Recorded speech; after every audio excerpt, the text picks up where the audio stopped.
बहुतेक लोक जेवण झाल्यानंतर मोठ्या प्रमाणात गुळाचे सेवन नक्की करतात. हा पारंपरिक गोड पदार्थ भारतीय खाद्यपदार्थांच्या मुख्य घटकांपैकी एक आहे.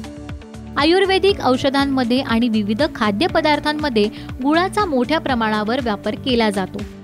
जसे तिळाच्या लाडूमध्ये, लोणचे आणि भाज्यांमध्येही याचा वापर मोठ्या प्रमाणावर होतो.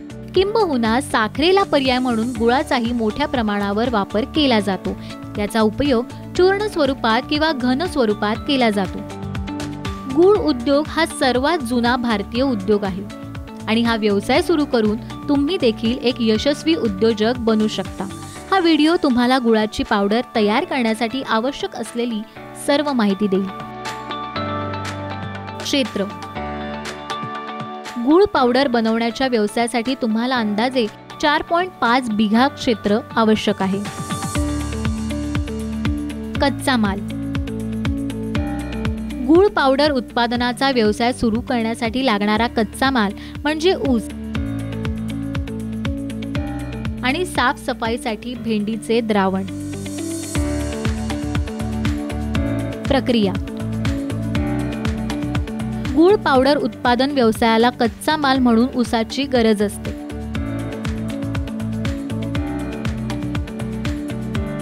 ऊस खरेदी केल्यानंतर वजन करून तो एके ठिकाणी साठवला जातो, जिथून तो गरजेनुसार बाहेर काढून ऊस गाळण यंत्रामध्ये टाकून रस काढला जातो.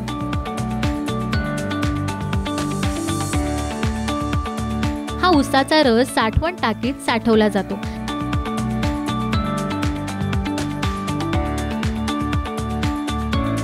रस काढल्यानंतरची पुढची पायरी म्हणजे रस साफ करणे आणि रसाची एकाग्रता, जी 3 टप्प्यात प्रक्रिया केली जाते.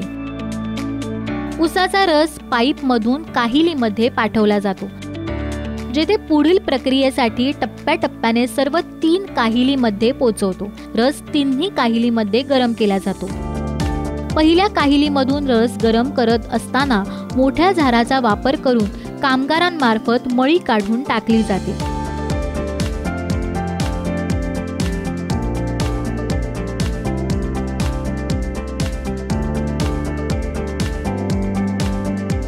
यानंतर बाकीच्या दोन्ही काहिलीमधील रसाला सातत्याने गरम केले जाते.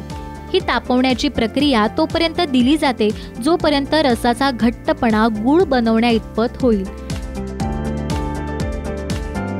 आता हा अतिउष्ण गूळ वाफ्यामध्ये टाकला जातो. वाफ्यामध्ये मोठ्या परतणीने ढवळून या गुळाला थंड करताना हा उष्ण गूळ एकजीव होऊ नये यासाठी परतणीने सातत्याने ढवळला जातो, जेणेकरून गूळ पावडर बनवणे सोपे जाते.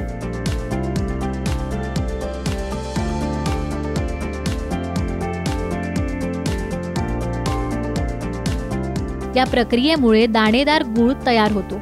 हा दाणेदार गूळ हाताने मळला जातो आणि त्यानंतर चाळणीने चाळून घेतला जातो.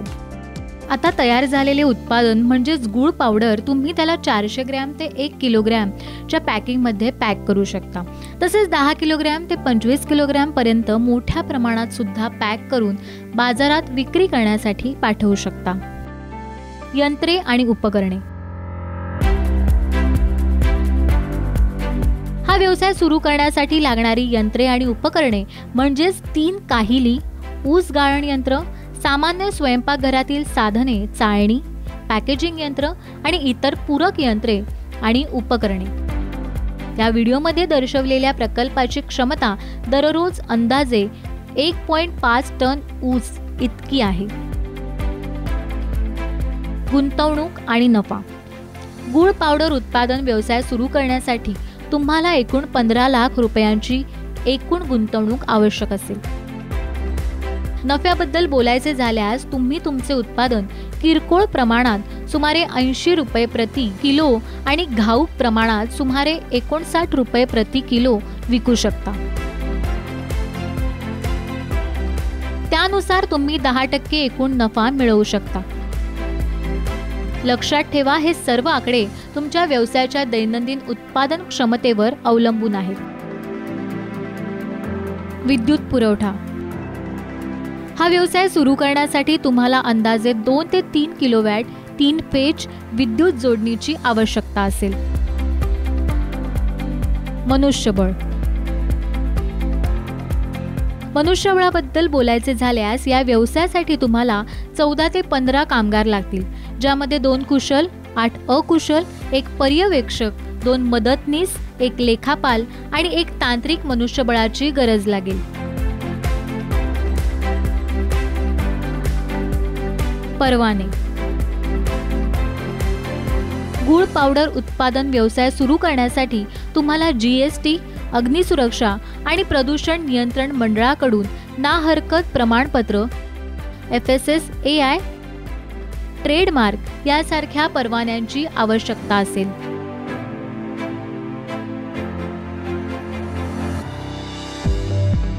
प्रधानमंत्री सूक्ष्म खाद्य उद्योग उन्नयन योजना म्हणजेच PMFME एक अखिल भारतीय केंद्र पुरस्कृत योजना आहे, ज्यामध्ये केंद्र आणि राज्य सरकारमध्ये या पद्धतीने खर्च विभागून घेतला जातो.